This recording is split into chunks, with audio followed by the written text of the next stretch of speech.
बरेली में मौलाना तौकीर रजा के आवास पर भारी पुलिस बल तैनात। दरगाह आला हजरत की ओर जाने वाले सभी रास्ते सील। आप देख रहे हैं बरेली अपडेट न्यूज। बरेली से सोनू गुप्ता की खास रिपोर्ट। उत्तर प्रदेश के बरेली में आज एक बार फिर सियासी तापमान चरम पर पहुंच गया, जब इत्तेहाद मिल्लत काउंसिल आईएमसी के प्रमुख मौलाना तौकीर रजा आवाज के बाहर भारी पुलिस बल तैनात। मौलाना के घर के बाहर भारी पुलिस बल तैनात कर दिया गया है और पूरे इलाके को छावनी में तब्दील कर दिया गया है। वहीं दरगाह आला हजरत की ओर जाने वाले तमाम रास्ते बंद कर दिए गए हैं। गिरफ्तारी देने की घोषणा से मचा प्रशासन में हड़कंप। मौलाना तौकीर रजा ने मुस्लिमों पर हो रहे कथित सरकारी जुल्म के खिलाफ आज सेठ दामोदर पार्क से कलेक्ट्रेट तक पैदल मार्च निकालकर गिरफ्तारी देने का ऐलान किया था। इस घोषणा के बाद प्रशासनिक अमला हरकत में आ गया और देर रात से ही पूरे शहर को पुलिस निगरानी में ले लिया गया। आईएमसी महानगर अध्यक्ष अनीस सकलेनी को किया गया हाउस अरेस्ट।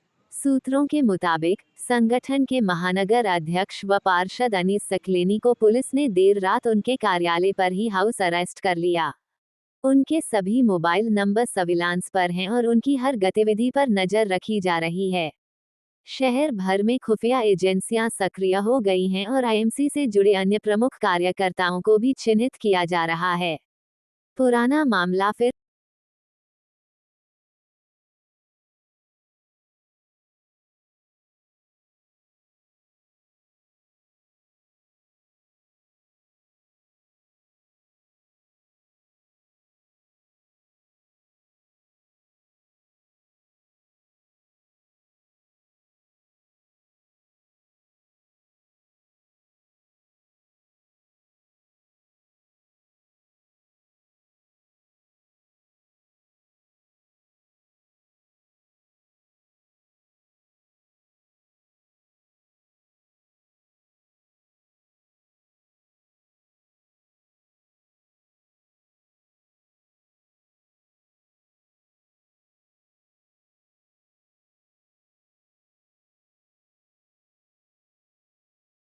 और क्यों गिरफ्तारी? आईडी नीचे कर लो, थोड़ी नीचे कर लो। बोलो बोलिए मौलाना साहब, बोलिए। आईडी नीचे कर लो। आज हाँ गिरफ्तारी का जो हमने प्रोग्राम बनाया था, मुझे खामखा पैनिक क्रिएट करने की कोशिश कर रही है यहाँ पुलिस। और पुलिस की जिम्मेदारी है कि कोई भी कार्यक्रम हो उसे खैर खूबी से उसे अंजाम पहुंचाना चाहिए, लेकिन पुलिस ही पैनिक क्रिएट करने का काम कर रही है। मैंने कहा था कि मेरी भीड़ नहीं आएगी और मैंने ये साबित किया है कि मैंने किसी भीड़ को नहीं बुलाया। मैंने कहा था मेरे 11 लोग गिरफ्तारी देंगे, सिर्फ वो लोग जाएंगे, और अगर कोई 100-200 लोग आ भी जाते हैं तो उन्हें समझाकर वापस कर दिया जाएगा। 11 लोग गिरफ्तारी देंगे। और गिरफ्तारी देने की असल वजह यह है कि पूरे मुल्क के जो हालात हैं, रोज लिंचिंग हो रही है, बुलडोजर चलाए जा रहे हैं, कानून की धज्जियां उड़ाई जा रही है, मदरसों पर बुलडोजर चल रहे हैं, मज़ारात को शहीद किया जा रहा है, बच्चों की लिंचिंग की जा रही है। गौ सेवा के नाम पर कुछ गुंडे निकलते हैं, कुछ कुत्ते एक दो लोगों को घेर कर मार डालते हैं, उन पर कोई कार्रवाई नहीं होती है। ये आतंकवादी संगठनों का तमाम का ये सरकारें संरक्षण कर रही हैं। इन आतंकवादी संगठनों पर पाबंदी लगाई जाए। बजरंग दल जैसे आतंकवादी संगठन, जब तक इनको खुली छूट मिली रहेगी, देश के अमनो अमान को हमेशा खतरा बना रहेगा। देश के अमनो अमान को खतरा मुसलमानों से नहीं है, हमसे नहीं है। हम अमन वाले लोग हैं, अमन की बात करने वाले लोग हैं।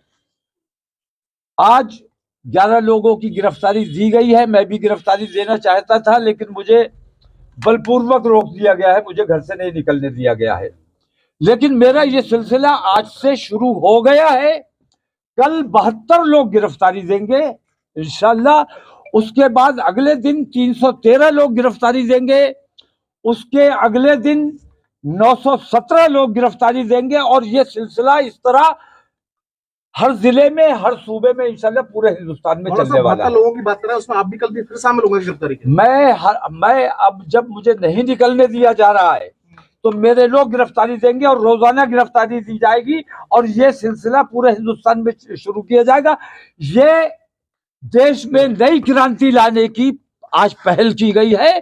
इस पहल के जरिए हमें पूरे हिंदुस्तान को जागृत करना है कि हमारे देश को 11 साल से लूटा जा रहा है, 11 साल से तबाह किया जा रहा है, 11 साल से बेचा जा रहा है। वो तमाम लोग जो अपने देश से मोहब्बत करते हैं, उन तमाम लोगों को मैं दावत दे रहा हूँ। मेरे साथ इस मामले में मेरे साथ मेरे हिंदू भाई भी शरीक है और वो भी हमारी मुहिम में शरीक रहेंगे और वो भी गिरफ्तारी देंगे। आपको देश के कानून पर भरोसा नहीं है क्या? आपको संविधान पर भरोसा नहीं है? संविधान पर पूरा भरोसा है। संविधान की रक्षा के लिए ही हम ये काम कर रहे हैं। हम ये देख रहे हैं कि कानून की धज्जियां सरकार उड़ा रही है, पुलिस उड़ा रही है। किसी मामले में स्टेटस को है, अदालत के आदेशों का पालन कराना पुलिस का काम है, प्रशासन का काम है। लेकिन अदालत के आदेश के बावजूद बुलडोजर भी चलाया जाता है, ज्यादतियां भी की जाती हैं, गिरफ्तारियां भी की जाती हैं, गोलियां भी चलाई जाती हैं। हिंदुस्तान की पुलिस का कोई अपना मैनुअल नहीं है। जो अंग्रेज बना के गए उसी मैनुअल पे आज भी काम कर रही है। और हिंदुस्तान की पुलिस जब अंग्रेजों की हुकूमत यहाँ थी तब भी हिंदुस्तानी देश प्रेमियों पर उनकी गोलियां चला करती थी, लाठियां चला करती थी। और आज भी वही पुलिस है जो सच्चे देश प्रेमी मुसलमानों पर गोलियां और लाठियां चलाने का काम कर रही है। देश प्रेमियों पर लाठी चलाने का जो लोग काम करते हैं वो अपने साथ भी अन्याय कर रहे हैं, देश का काम नहीं कर रहे। मौलाना साहब, आप 72 लोगों की बात कर रहे हैं, 144 धारा लागू है, क्या उसका उल्लंघन नहीं माना जाएगा फिर लोग? हम तो आह भी करते हैं तो हो जाते हैं बदनाम। मैं पूछता हूं कि उल्लंघन ये नहीं होता है कि 100-200 कुत्ते मिलकर किसी 1-2 लोगों को मार डालते हैं। अभी अलीगढ़ में 4 लोगों की हत्या की गई, मरा जानकर छोड़ा गया, उनमें से 3 बच गए, 1 मरा। क्या कार्रवाई हुई? बरेली में एक वाकया होता है, कोई जुलूस निकलता है, मस्जिद के सामने जाके हनुमान चालीसा पढ़ा जाता है, वहां विवाद हो जाता है, झगड़ा हो जाता है, एक बच्चा मर जाता है। उस एक बच्चे के मरने का उसके घर वालों का गम हमें पता है, हम जानते हैं, उसके गम में हम बराबर के शरीक हैं। लेकिन न्याय ये देखिए कि उस एक मौत के इवज में 150 लोग जेल में पड़े हुए हैं और पूरी बस्ती को बुलडोजर से मसमार कर दिया गया। ये तमाम तकलीफें देखते रहे हम और सब्र करते रहे। लेकिन सब्र का पैमाना तब लबरेज हो जाता है कि जब हमारे प्रदेश का प्रमुख देश के मजहबी भावनाओं को भड़काने का काम करता है। आप अपने महापुरुषों की तारीफ कीजिए, उनका सम्मान कीजिए, हमें बहुत खुशी होती है। आप अपने धर्म गुरुओं की तारीफ कीजिए, बहुत अच्छी बात है। लेकिन दूसरे के धर्म पर उंगली उठाना, दूसरे के धर्म गुरुओं को, बुजुर्गों को बुरा भला कहना, इसकी इजाजत किसी को नहीं है। अगर प्रदेश प्रमुख ही ये काम कर रहा है तो इसकी शिकायत हम किससे करने जाएं? इसलिए हम गिरफ्तारी देने के लिए बाध्य हैं और ये गिरफ्तारी का सिलसिला तब तक जारी रहेगा जब तक ये तमाम बेईमानियां बंद नहीं की जाती। प्रदेश के मुख्यमंत्री ने स्पष्ट कहा है कि कोई कानून व्यवस्था बिगाड़ने कानून व्यवस्था बिगाड़ने का काम पुलिस कर रही है। पुलिस हिंदू बनकर काम कर रही है और सरकार हिंदू बनकर काम कर रही है। सरकार को चाहिए कि सरकार के लिए पूरे उत्तर प्रदेश हिंदू, मुसलमान, सिख, ईसाई सारे के सारे उनके लिए बराबर होने चाहिए। लेकिन वो मुख्यमंत्री की हैसियत से नहीं बल्कि हिंदू की हैसियत से काम